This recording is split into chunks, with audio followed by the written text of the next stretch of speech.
मेरे प्यारे बच्चों, एक बार फिर मैं आपको टी.एस. ग्रेवाल जी की बुक से एक चैप्टर सिखाने जा रहा हूँ। चैप्टर का नाम बच्चों इस प्रकार है, chapter number 2, accounting for partnership firm fundamentals, TS. Grewal's book. इसमें टॉपिक सीखने जा रहे हैं बच्चों में स्पेशली पास्ट एडजस्टमेंट। मेरे प्यारे बच्चों, आप अच्छी तरह जानते हैं पास्ट एडजस्टमेंट होता क्या है। जैसे मान लीजिए हम जब पार्टनरशिप फर्म के फाइनल अकाउंट जब क्लोज कर रहे होते हैं, तब हमें पता लगता है, क्लोज करने के बाद ये पता लगता है कि हमने पास्ट में कुछ गलतियां कर दी हैं। जैसे पार्टनरशिप डीड में इंटरेस्ट ऑन ड्राइंग चार्ज करने को था, हम लगाना भूल गए, या हमने थोड़े उसकी रेट को हायर यूज कर लिया, या हमने उसकी रेट थोड़ी लोअर यूज कर ली।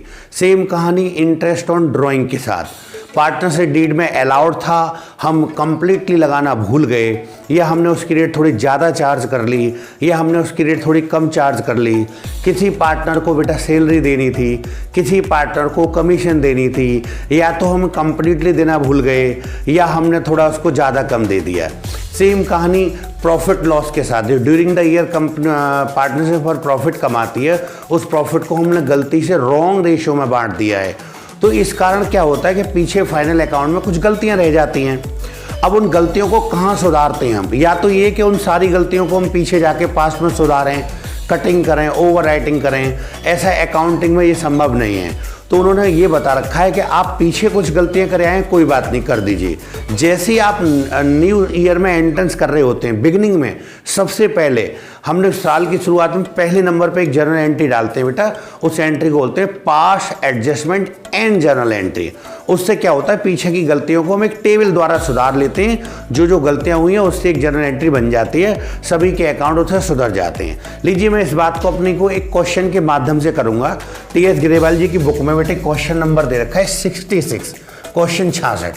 क्वेश्चन इस प्रकार है बेटे, on 31 March 2020 after the closing, देखो वही बात आई ना, closing, after the closing of accounts, capital accounts P, Q and R stood in the books of the firm at ₹40,000, ₹30,000 and ₹20,000 respectively. हुआ क्या, जैसे हम यहाँ एक क्लोजिंग डेट दे रखी है बेटा, क्लोजिंग डेट को जब हमने फाइनल अकाउंट क्लोज करे, तो क्लोज करने पर हमको पार्टनर्स की, तीनों पार्टनर्स की कैपिटल दे रखी है। तो इस कैपिटल के अंदर क्या हुआ होगा, जो करंट ईयर का प्रॉफिट है वो हमने जोड़ लिया होगा, बढ़ गया होगा और आपस में जोड़ लिया होगा, तो उनसे इसकी कैपिटल बढ़ गई होगी। और ड्राइंग बेटा, जो करंट ईयर के दौरान ड्राइंग हुई उससे कैपिटल घट गई होगी। तो उसको पहले हमको एडजस्ट करके यहाँ पर हमें बिगिनिंग कैपिटल बनानी पड़ेगी। बताऊंगा, चलिए आगे देखते रहिए। Subsequently it was notice that, क्या क्या पाया, interest on capital at the rate 5% interest on capital had been omitted, भूल गए बेटे, इंटरेस्ट ऑन कैपिटल लगाना भूल गए। Profit for the year ended, profit for the year ended 31 March 2020 was ₹60,000। ये 60,000 रुपये का प्रॉफिट है। हमने क्या किया होगा, पार्टनर्स में इसको बांट के और पार्टनर्स की कैपिटल अकाउंट में ऐड कर दिया होगा। क्या रखा है, and the partners drawing had been P ₹10,000, Q ₹7,500 and R ₹4,500। ये तीनों पार्टनर से ड्राइंग करी है, तो इससे क्या हुआ, उनकी कैपिटल से इनको हमने ड्राइंग को घटा दिया होगा। क्या रखा है, profit sharing ratio of P, Q and R is 3:2:1, 3:2:1। ये बेटा इनका प्रॉफिट शेयर रेशियो है। पास नेसेसरी एडजस्टमेंट एंट्री, मेरा YouTube चैनल बेटे, YouTube चैनल है कॉमर्स यूनिवर्स, इस पर आप लोग वीडियो देख सकते हैं। लीजिए मेरे प्यारे बच्चों, ध्यान से सुनना कि ये क्वेश्चन जो है, आप एक काम करें, वीडियो को पॉज कर लें और इस क्वेश्चन को पहले नोट कर लीजिए, फिर मैं सॉल्व करूंगा। मेरे प्यारे बच्चों, जैसा कि आप अच्छी तरह जानते हैं कि interest on calculation of capital, interest on capital की जो कैलकुलेशन करते हैं वो हमेशा ओपनिंग कैपिटल पे करते हैं। तो पहले हमें एक वर्किंग नोट बनाना पड़ेगा जिससे हम ओपनिंग कैपिटल प्राप्त कर सकें। तो मैं वर्किंग नोट समझाने जा रहा हूँ। Number 1, calculation of beginning capital कह दो, ओपनिंग कैपिटल कह दो, एज ऑन 1 अप्रैल 2019। एक पर्टिकुलर का कॉलम बनाएंगे बेटे और 3 पार्टनर हैं P, Q, R, तीनों के एक अमाउंट के कॉलम बनाएंगे। सबसे पहले जो क्लोजिंग कैपिटल दे रखी है गिवन है उसको लिख लो। तो closing capital given as on 31 March 2020 question में ऑलरेडी गिवन है 40,000 रुपये दे रखी है पी की, क्यू की दे रखी है 30,000 और आर की दे रखी है 20,000, 40,000, 30,000 और 20,000। अब ध्यान देना बच्चों, ड्राइंग क्योंकि हमने क्लोजिंग कैपिटल निकालते समय ड्राइंग घटा दी होती है, तो हम एडजस्टमेंट करते समय उल्टा उल्टा चलते हैं, क्योंकि पहले ड्राइंग घट गई होगी तो इसलिए अब आपको जोड़नी पड़ेगी। तो ऐड कर लेंगे, add drawing during the year. बेटे पहले पार्टनर ने ड्राइंग कर रखी है 10,000, दूसरे पार्टनर ने बेटे 7,500 और तीसरे पार्टनर ने बेटे आर ने कर रखी 4,500। ड्राइंग को हमको जोड़ना है, तो इन दोनों का टोटल कर लेंगे तो ये आ गया 50,000, ये आ गया 37,500 और ये आ गया 24,500। और जैसा कि आप अच्छी तरह जानते हैं नेट प्रॉफिट कैपिटल के अंदर जुड़ा होगा, प्रॉफिट का बंटवारा करने के बाद हमने उसमें जोड़ दिया होगा, इसलिए हमको क्या करना होगा कि अब उसको हम घटाएंगे। तो लिखेंगे बेटे लेस नेट प्रॉफिट, प्रॉफिट दे रखा है बेटा 60,000, तो पार्टनर का जो रेशियो उन्हीं में उन्होंने बांट के जोड़ रखा होगा, तो 60,000 रुपीज़ को पार्टनर्स के प्रॉफिट शेयरिंग रेशियो में बांटेंगे। प्रॉफिट शेयरिंग रेशियो दे रखा है 3:2:1, तीनों का टोटल कर लें 6, तो 3/6, 2/6 और 1/6। 60,000 को 3/6 में बांटेंगे 30,000 रुपीज़, 60,000 को 2/6 में बांटेंगे 20,000 रुपीज़ और 60,000 को 1/6 में बांटेंगे तो 10,000 रुपीज़। तो बेटा क्योंकि हमें ये लेस करना है, लिख रहा है यहाँ पर लेस, तो आप इसको घटाएंगे। 50,000 में 30,000 निकाल देंगे 20,000 रुपीज़, 37,500 में 20,000 निकाल देंगे तो 17,500 रुपीज़ और 24,500 में 10,000 निकाल देंगे तो 14,500 रुपीज़। तो ये बेटा क्या आ गया आपका ओपनिंग कैपिटल, या आप इसको कह सकते हैं beginning capital as on 1 April 2019। 20,000, 17,500, 45। लीजिए बेटा ये एक वर्किंग नोट है, पहले हमने ओपनिंग कैपिटल निकाल ली कि साल के शुरू में कैपिटल की क्या पोजीशन रही होगी। जब आपको कैपिटल पता लग जाएगी बेटे तो इस पर इंटरेस्ट ऑन कैपिटल की कैलकुलेशन करेंगे, क्योंकि हमेशा आप जानते हैं कि calculation interest on capital opening capital पर निकलते। तो सेकंड वर्किंग नोट बना रहा हूँ बेटा, सेकंड।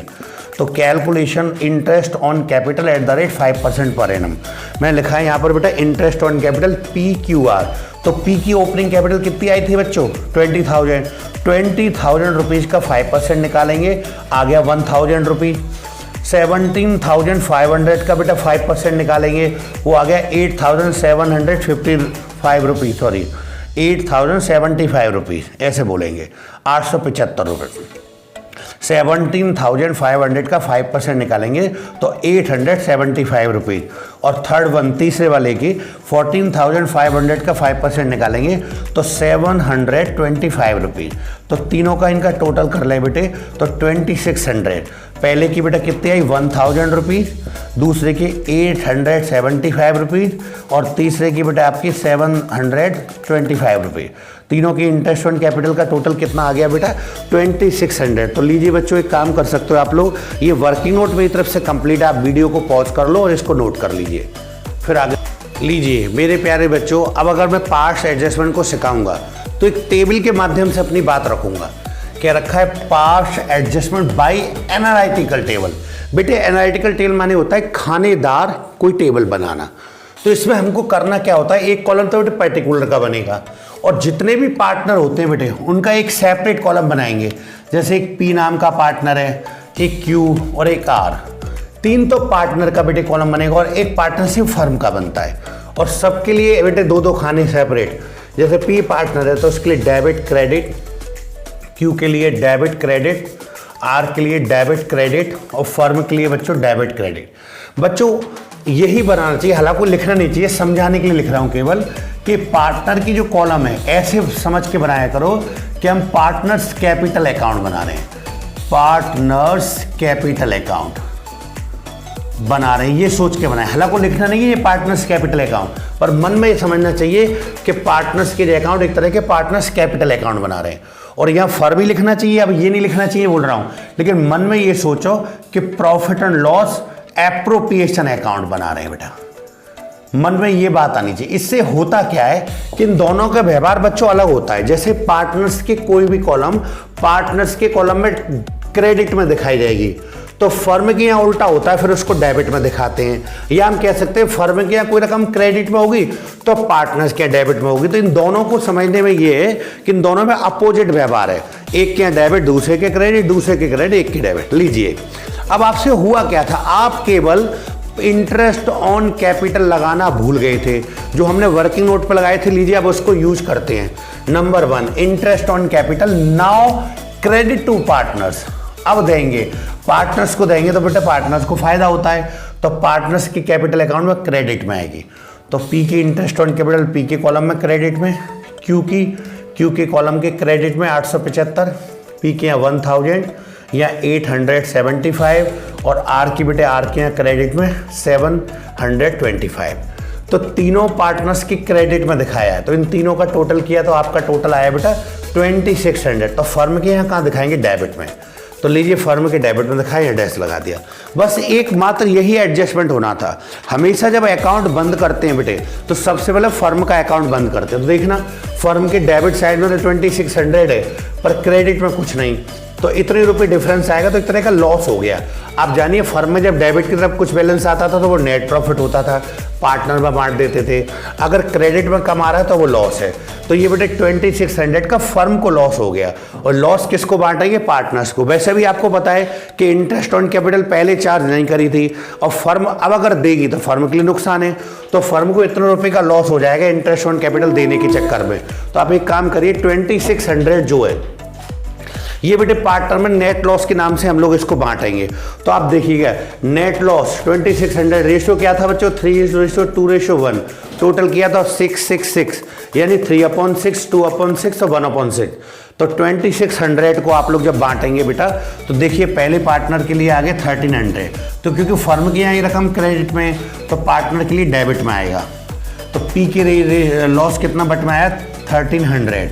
क्यू के बट में बेटा 2/6 करेंगे, 2600 रुपये का 2/6, तो वो आ गया 867। तो क्यू के डेबिट में लिखेंगे, और 2600 का 16 करेंगे तो आर के हिस्से में आ गया बेटा 433 रुपीज़। लीजिए तीनों के कॉलम में डेबिट में, तो फर्म के क्रेडिट में।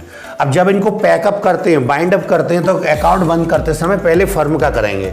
तो फर्म का क्रेडिट साइड का भी टोटल बेटा 2600 हो गया, और डेबिट साइड का भी टोटल 26, ये तो कंप्लीट हो गए।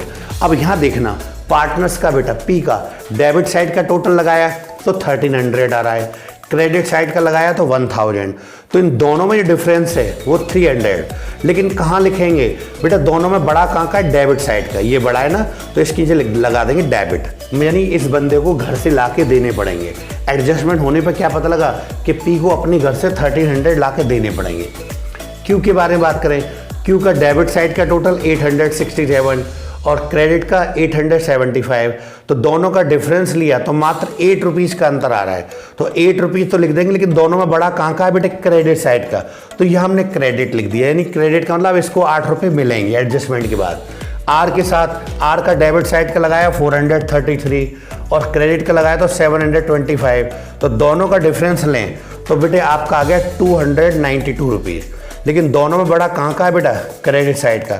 तो 292 के नीचे क्रेडिट लगा देंगे। तो इसका मतलब ये है कि डेबिट जिसके साथ लग रहा होता है तो उसे तो घर से ला के देना पड़ेगा, डेबिट में आएगा वो, और इन दोनों को बेटे वो पैसा मिलेगा, तो ये क्रेडिट में। लेकिन कब बेटा, मैंने कहा ना कि 5 सेशन पीछे की गलतियों को हम कहाँ पर सुधारते हैं, नई साल में जब एंट्रेंस कर रहे होते हैं, अकाउंट को ओपन कर रहे होते हैं, तो सबसे पहले दिन 1 अप्रैल 2020 को बेटे अब वहाँ जर्नल एंट्री डालेंगे। तो एंट्री क्या होगी, DR लिख रहा है तो लिखेंगे पीज कैपिटल अकाउंट DR, यानी पी को अपने घर से लाकर 300 रुपये देने पड़ेंगे।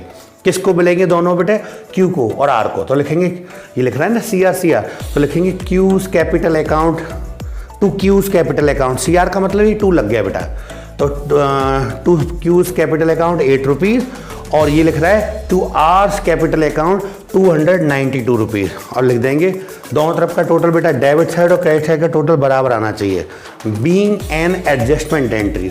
लीजिए मेरे प्यारे बच्चों, ये क्वेश्चन भी मेरी तरफ से कंप्लीट होता है। आप एक काम कर सकते हैं, वीडियो को पॉज कर लो बेटे और इसको नोट कर सकते हैं। मोस्ट इंपॉर्टेंट क्वेश्चन है बच्चों एग्जाम की दृष्टि से, प्लीज़ नोट डाउन।